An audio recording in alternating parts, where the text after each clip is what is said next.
Baiklah, saudara-saudara para mahasiswa semester 5 yang mengikuti mata kuliah ilmu penyakit satwa akuatik. Pada pertemuan yang ke-11 kali ini kita akan melanjutkan topik pertemuan sebelumnya, pertemuan ke-10 tentang peranan dan penyakit parasit yang biasanya menginfeksi ikan. Dalam topik ini kita akan membahas bersama-sama kelanjutan dari parasit-parasit yang dapat menginfeksi pada satwa akuatik. Capaian pembelajaran kali ini masa juga sama, masih ditargetkan untuk mampu mengidentifikasi penyakit parasit pada satwa akuatik, khususnya yang dapat mempengaruhi kesehatan satwa akuatik. Nah, pada topik sebelumnya kita membahas tentang parasit yang dalam kelompok arthropoda atau kelompok yang dalam arti yang sebenarnya menurut taksonominya dia adalah kelompok helmin, kelompok cacing, tetapi dia bertindak sebagai ektoparasit karena behaviornya yang menyerupai tentang arthropoda. Nah, pada infeksi parasit kali ini kita membahas tentang protozoa pada ikan. Khususnya adalah protozoa yang dalam kelompok flagellata, berflagela. Di mana kelompok protozoa yang berflagela ini bisa menginfeksi beberapa bagian tubuh, diantaranya adalah GI tract atau gastrointestinal tract, saluran pencernaan. Dari kelompok ini adalah protozoa dari kelompok Hexamita. Kemudian ada juga kelompok protozoa yang berflagela ini menginfeksi bagian pembuluh darah dan pembuluh darah serta intestine, jadi usus. Dari kelompok protozoa ini adalah Pseudomonas dan Cryptobia. Ada juga kelompok protozoa lain yang menginfeksi bagian skin atau kulit dari kelompok Ichthyopoda atau Costria necatrix. Dan juga ada Trichomonoda, dari kelompok Trichomonoda ini adalah jenisnya adalah Monocercomonas dan Trichomonas serta Trichomonas sendiri. Kemudian kelompok yang pertama Hexamita biasanya menginfeksi pada GI tract.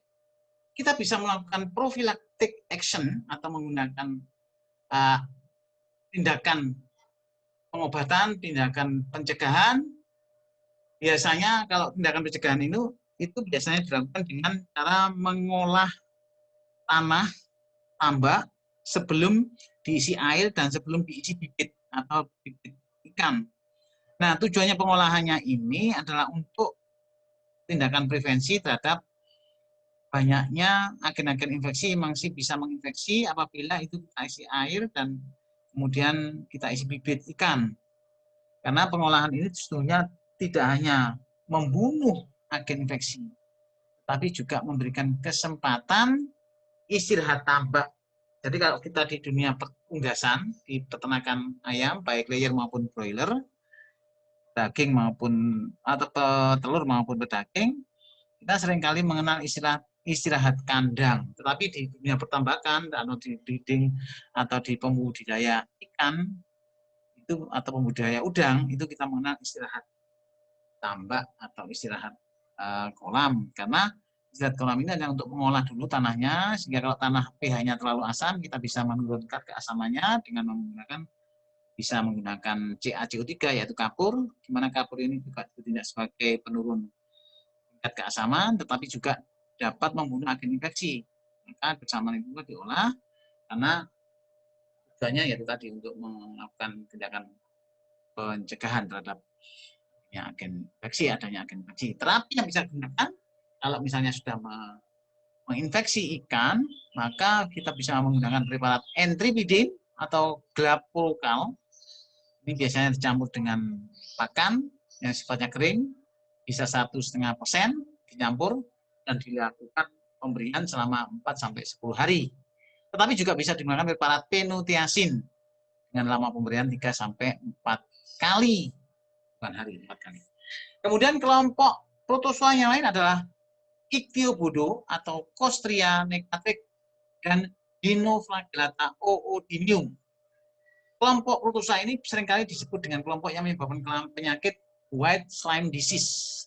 Biasanya pada anak-anak ikan, ya, anak-anak ikan. Karena biasanya pada anak-anak ikan ini biasanya kondisinya masih muda, kemudian Biasanya karena disebut white slime disease, ini biasanya membentuk lapisan atau membran mukus yang tebal, di mana pada kondisi yang mukus yang membran ini yang tebal ini, di dalamnya atau di bawahnya akan terjadi kerusakan kulit dan bahkan bleeding atau apabila diikuti dengan infeksi sekunder atau infeksi ikutan. Dan infeksi ikutan ini bisa berupa jamur, mikosis, atau dalam jumlah yang banyak, artinya dalam jumlah lapisan mukus, lapisan membran mukus yang tebal, maka akan membentuk warna atau merubah warna menjadi abu-abuan. Jadi membrannya ini karena diikuti dengan infeksi sekunder oleh jamur, maka membran yang terbentuk, mukus membran yang terbentuk, itu akan berubah warnanya menjadi keabu-abuan karena adanya akumulasi infeksi sekunder. Profilaksik yang bisa dilakukan dengan adanya infeksi hidropodo ini adalah dengan melakukan dipping atau pencelupan pada air garam, yaitu NaCl, sodium chloride, dengan konsentrasi 0,001% solution selama 1 menit. Atau juga bisa menggunakan formalin dengan formalin solution dengan perbandingan 1, 2 sampai 5.000, artinya selama 15 menit. Konsentrasinya cukup. Jadi kita mengenal formalin tidak hanya sekedar pengawet dari kadaver, tetapi juga bisa digunakan untuk tindakan profilaktik pada beberapa kasus-kasus yang biasa terjadi di lapangan. Ada juga kita menggunakan sulfasquinin atau tripoflavin dengan konsentrasi 0,001% solution, dilakukan dengan lama pemberian 2 hari. Istilah pada oodinium, maka protozoa ini seringkali menyebabkan penyakit yang disebut penyakit velvet disease. Kemudian dari kelompok Pseudomonas rebax, ini biasanya menyertai pada gills atau pada insang. Tapi kelompok Budonida spesies, ini biasanya pada darah dari kelompok Cryptobia. Nah, kita mengenal juga parasit Rhizopoda. Parasit Rhizopoda ini termasuk dalam parasit yang dalam kelompok protozoa. Di antaranya adalah Falcamvia mucicula. Ini juga merupakan ektoparasit dari Symphodus. Dan ada kelompok Entamobasalpe. Ini biasanya pada ikan laut, terutama di daerah atau berdireksi di kolon. Ya, genusnya bisa genus Fox. Kemudian dari kelompok Sporozoa, ini biasanya menyebabkan penyakit Willing disease atau carbuncle disease, membentuk bungkel-bungkel dari benjolan-benjolan, ada nodul-nodul. Dari kelompok Telesporida, Cnidiosporida, dan Haplosporida dari kelompok Sporozoa ini. Ada juga dari kelompok Sporozoa ini adalah Emeria. Kalau kita mengenal di unggas ada Emeria macam-macam ya. Dia inilah ada Emeria asaphulina itu pada ayam. Tapi pada kelompok ikan itu bisa dalam kelompok Emeria cyprini. Ini biasanya menyebabkan enteritis pada ikan mas. Jadi radang pada usus. Nah, perkembangbiakan dari Emeria secara endogenes, secara berkembang di dalam sel, jadi di dalam sel epitel intestine. Simptomnya atau gejala klinisnya bisa terjadi keluarnya pus atau kayak nanah itu keluar dari anusnya. Kemudian biasanya matanya cekung, hollow eye, dan menyebabkan kekurusan. Ada juga Emeria subepithelialis, ini simptomnya adanya nodul-nodul dengan diameter 2 mm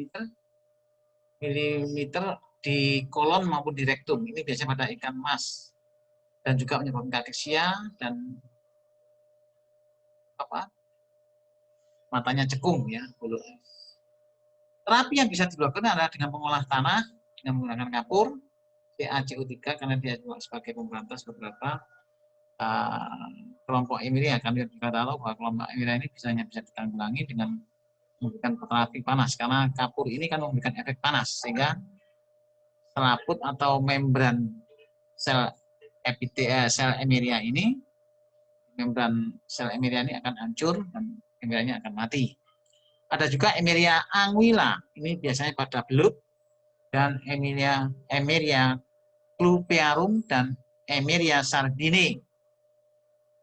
Dari kelompok Coccidia darah atau Coccidia parasite, parasit Coccidia darah, kita juga mengenal atau mengamati beberapa kemungkinan bisa terjadi, yaitu hemogregarina, ini pada sel darah merah, dan juga ada Dactylosoma salvellini serta Leukocytozoan salvellini. Ini adalah kelompok Coccidia pada darah, dari kelompok Coccidia atau parasit darah dari kelompok Coccidia.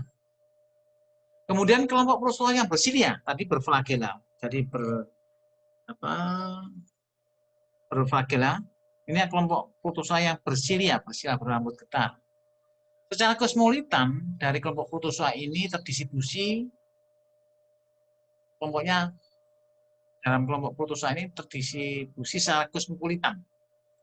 Kemudian jenisnya bisa dari Ciliata halotrichus. Kelompok ini masuk di dalamnya adalah Ichthyopteris multifilis. Ini adalah kelompok bersilia, protozua bersilia, dan membentuk kista.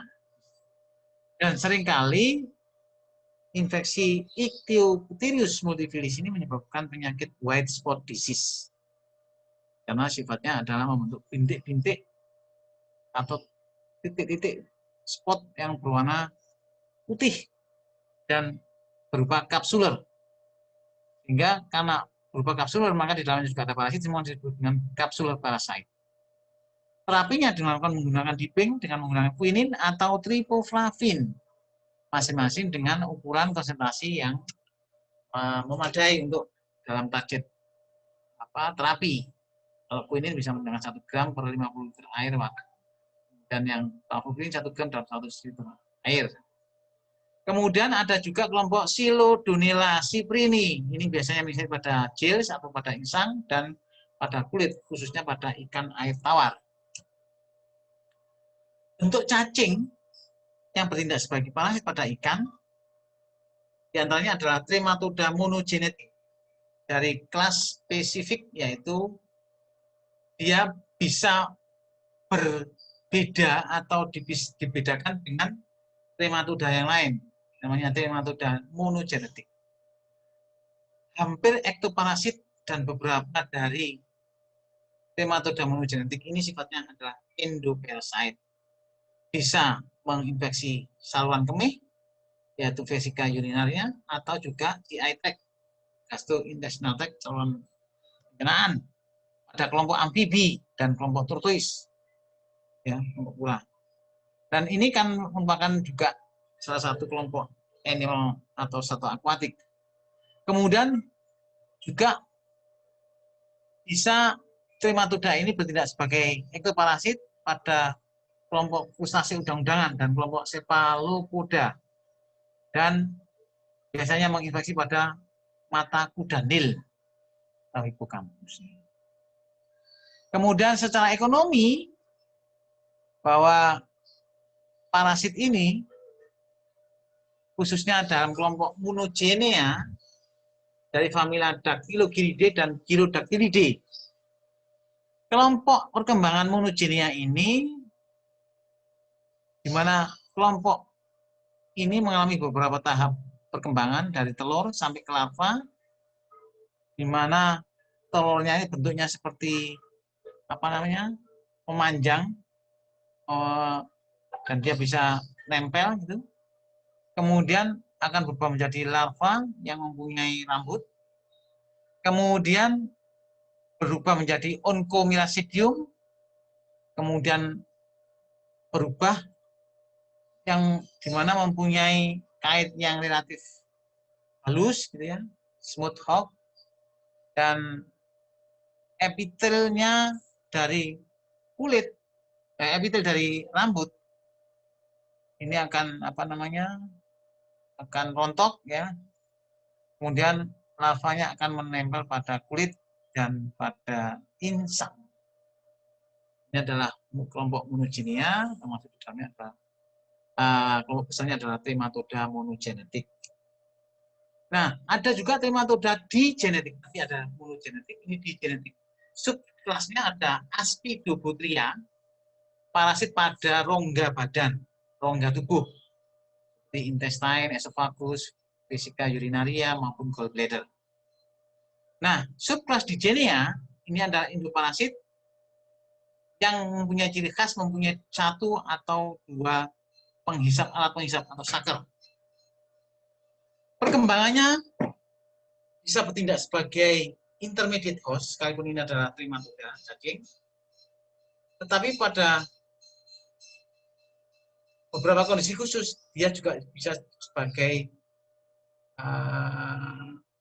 host yang terakhir dari macam-macam kelompok radium larva, khususnya pada saat perkembangan yang aseksual. Jadi pada ikan, perkembangan parasit ini dari larva sampai ke dewasa. Ini adalah perkembangan parasit yang bersifat seksual. Larva ini dikelompokkan dalam metaserkaria dan biasanya menghuni atau berproduksi pada epidermis maupun organ internal seperti GI tract atau gastrointestinal tract. Ada juga Gigenia, GI tract ini menyebabkan kerusakan yang bersifat lokal pada membran mukus dari usus ikan. Spesies yang utama yang seringkali menginfeksi adalah Hazikia muller. Ini biasa pada lambung dan esophagus, dan Allocreadium isosporum. Ini biasanya pada usus ikan emas, dan ada Crepidostomum variones.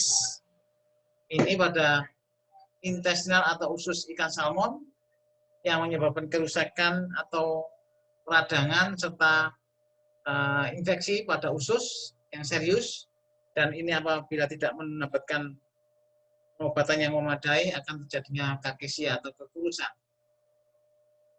Kemudian ada juga Hemiurus appendiculatus, ini biasanya tersebar hidup di ikan air laut, dari ikan laut ya, saltwater fish. Ada Digenia pada saluran peredaran darah, Digenia pada circulation, dan menyebabkan kerusakan yang serius pada ikan-ikan yang masih muda atau young fish. Kemudian ada juga hidupnya di bulbus arteriosus, di pembuluh darah blood vessel daripada pembuluh insang atau ginjal. Jadi karena Digenia ini bisa hidup di beberapa organ, di beberapa saluran peredaran darah yang ada di beberapa organ. Bisa di ginjal, bisa peredaran darah yang ada di insang, dan juga di bulbus arteriosus. Genus yang sangat biasa kita kenal adalah Sanguinicula. Bisa Sanguinicula inermis pada ikan emas, dan apabila populasinya sangat berlebih, maka pembuluh darah itu bisa tersumbat, jadi menyebabkan obstruksi pada pembuluh darah yang ada di insang, dan adanya pengumpulan telur yang terkumpul begitu banyak pada ginjal, di mana kumpulan telur ini akan berubah menjadi kista. Kumpulan telur ini akan nantinya akan berubah menjadi kista. Nah, kita bisa membayangkan kalau misalnya pembuluh darah yang ada di insang itu tersumbat, maka otomatis kemampuan insang juga akan menurun, seiring dengan menurunnya suplai oksigen dan menurunnya aliran darah yang mengangkut makanan ke insang, ya fungsi ikan juga relatif tidak bisa maksimal. Prevention action atau aksi pencegahan yang bisa dilakukan yaitu dengan mengeradikasi kelompok siput atau moluska dari kelompok snail, karena snail ini merupakan induk semang antara. intermediate host. Bisa juga dilakukan dengan penaburan atau memberikan CaCO3 pada kolam. Jadi kapur bisa dimasukkan ke dalam kolam, bisa disebar dalam kolam. Kemudian juga bisa menggunakan Bailusit, ini adalah pembunuh moluska yang bertindak sebagai atau sendiri yang bertindak sebagai intermediate host di kolam atau di tambak yang belum diisi oleh bibit ikan maupun air, sehingga lebih efektif di dalam pencegahan, program pencegahan. Nah, ada juga larva dari trematoda yang bertindak sebagai parasit. Ada tadi yang di sini ya, secara umum Serkaria spesies maka biasanya menyebabkan peradangan, menyebabkan kerusakan pada hipodermis, pada mata yang menyebabkan glaukoma dan organ internal, usus dan lain seperti itu.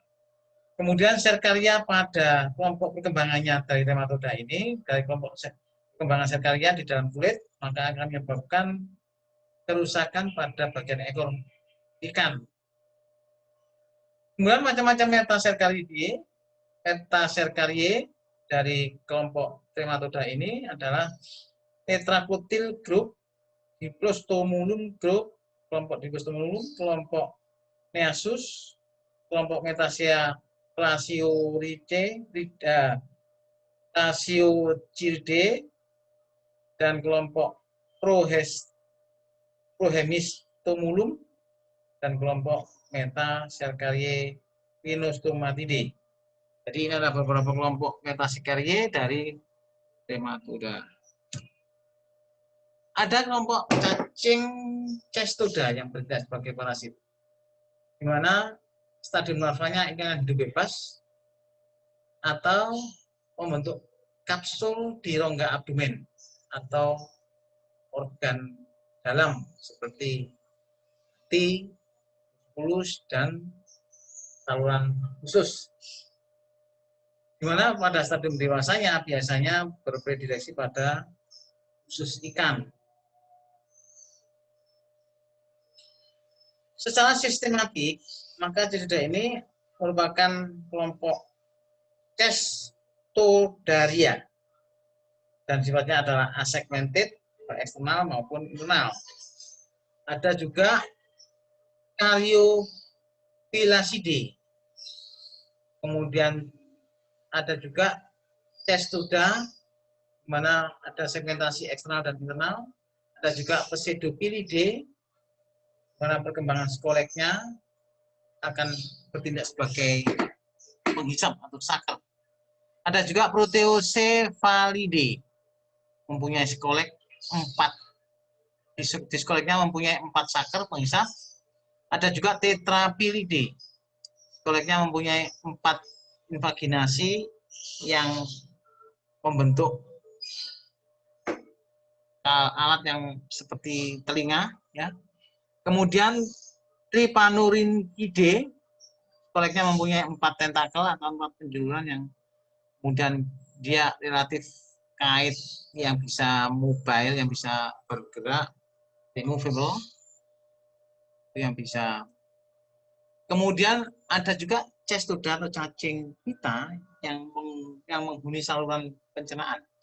Ada Caryophyllacidae, ada Pseudopilidae, dan ada Proteocephalidae, yang masing-masing ini merupakan cacing pita, di mana Caryophyllacidae ini pada cacing pita pada ikan mas, di mana spesiesnya adalah Caryophyllaeus latiset dan merupakan intermediate host dari cacing. Spesiesnya adalah Gladigarpis spesies. Kemudian kelompok Pseudopilidae ini merupakan kelompok cacing pita yang sangat berbahaya. Spesiesnya adalah Tyanoporus rusi, mempunyai 4 kait dan meruncing pada bagian anteriornya. Kemudian beberapa definitif hostnya adalah pikefish atau ikan pike, ya, dan merupakan intermediate host dari spesies dari genus Cyclops dan Mesocyclops, Parasiklop, Eucyclops, dan Diaptomus serta Rainbow Tooth ini merupakan intermediate host dari beberapa kelompok famili Pseudopilidae. Ada juga Proteusepalidae, ini adalah pada usus ikan yang dikenal karena mempunyai sakar. Spesiesnya adalah Proteocephalus exiguus, Proteocephalus persei, Protocephalus longilocolis, dan Protocephalus corulosis, serta Proteocephalus isocis. Nah, ada juga kelompok Tetrapilidae. Tadi pada Pseudopilidae, ya, tadi ada Caryopilidae, Pseudopilidae, Proteosepalidae, ada juga Tetrapilidae. Ini biasanya pada kelompok cacing pita pada ikan laut. Intermediate host daripada cacing ini adalah Copepoda, kelompok udang-udangan, Copepoda. Kemudian dia merupakan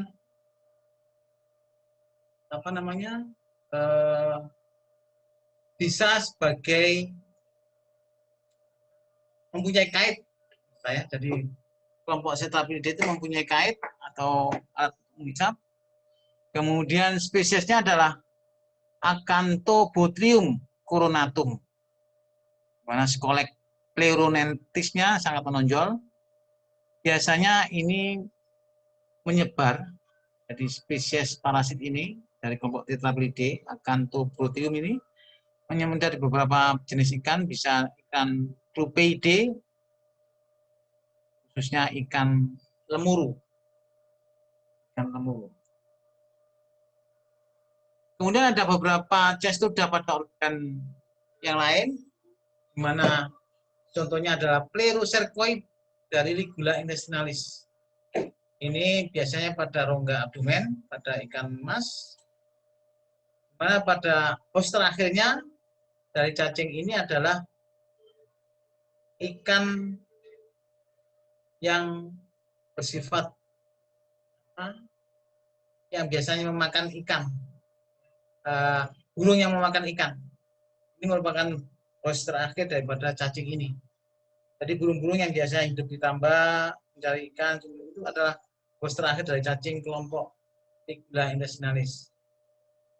Kemudian juga kelompok host adalah yang lain adalah kelompok host terakhirnya dari Diaphragma intructa, ini bisa pada ikan juga sebagai parasit. Kemudian organ-organ internal yang bisa diinfeksi yaitu otot, dinding usus, rongga abdomen, dan liver pada ikan air laut. Kemudian larva Tetrapilidae dan Trypanurhynchidae ini biasanya seringkali larvanya menginfeksi ikan laut. Yang seperti saya katakan tadi bahwa beberapa internal organ yang penting yang biasa menginfeksi oleh Tetrapilidae maupun Trypanurhynchidae. Kemudian Plerocercoid dari kelompok Pseudopilidae pada kelompok yang dua tadi adalah Dipilobothrium natum. Nah, kita tahu cacing ini juga bisa menginfeksi kelompok hewan darat, bisa babi, bisa anjing. Ya. Kemudian mempunyai otot di punggung, kemudian hepar dan lapisan luar atau lapisan luar dari lambung dari ikan air tawar, dan sebagai sebagai definitif hostnya adalah manusia dari kelompok Dipilobothrium natum, dan ini biasanya pada ikan seringkali menginfeksi. Kemudian kelompok nematoda. Kelompok nematoda ini adalah stadium larva dan dewasanya pada usus, pada hepar, pada rongga abdomen, pada otot, pada pembuluh darah, pada rongga insang, pada gelembung renang atau bubble swimming. Ya. Ada juga Ascaroidae atau Ascaridata. Ini biasanya umumnya adalah kelompok nematoda yang berukuran besar dengan bibir untuk menempel pada intestine itu relatif kuat dalam rangka untuk menghisap atau mencari makanan, menghisap makanan. Kemudian di esofagus dari kelompok ini ada kelompok-kelompok yang sifatnya bisa hidup di muskuler dan di glandular. Kemudian spesies yang biasa dijumpai adalah Contraseum, ini pada ikan laut dan ikan air tawar. Stadium larvanya biasanya pada rongga bubuh, bahkan pada penggantung usus mesenterium. Pada stadium dewasa, maka usus dari ikan yang sifat karnivor yang memakan berapa stadium daripada ikan itu sendiri. Jadi ada Gadire, ada Salmonida, dan kelompok-kelompok seperti kelompok Contraseum, Aduncum, Piculigerum, Rapidascaris, spesies Paranisakis, dan Gozia ascaroides. Nah, ini adalah kelompok Cosmocercoidae dan kelompok Dioctopimoidae atau Dioctopimata. Bahwa intermediate host pertama dari kelompok ini adalah Intah. Kemudian spesiesnya adalah Eustrongides tubivac, ini pada otot, pada peritoneum dari ikan air tawar, dan host terakhirnya adalah bebek. Eustrongides ignotus ini biasa pada ikan perch dan pada ikan belut, biasanya menyerang di daerah Eropa, dan juga ada Dioctopim renale, ini adalah host terakhirnya adalah dari kelompok cacing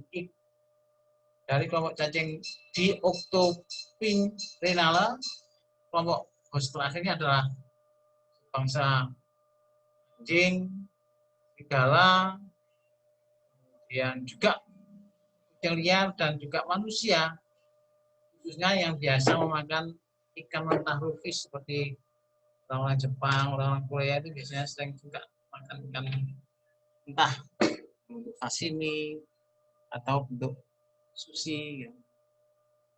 Nah, ada juga kelompok Trichuroidae atau Trichocephalata. Ini adalah merupakan familinya adalah famili Capillaridae atau cacing berambut.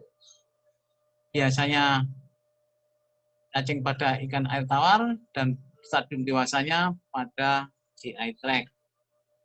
Spesiesnya adalah Capillaria, bisa Capillaria petruseschi maupun Capillaria hepaticola. Ada ikan air tawar. Ada juga Spiruloidae atau Spirurata. Ini biasanya pada cacing pada ikan air tawar, biasanya di daerah Asia, bisa Anabas, Varias, Notopterus, Opiocephalus, Glossogobius, Cyclop, ini merupakan intermediate host dari cacing. Kemudian contohnya adalah Gnathostomum, Spinigerum, dan Gnathostomum hispidum. Di mana host definitifnya adalah anjing, kucing, babi, dan manusia. Ada kelompok Nematomorpha, di mana cacing yang berambut ini pada mamalia. Spesial atau parasitnya pada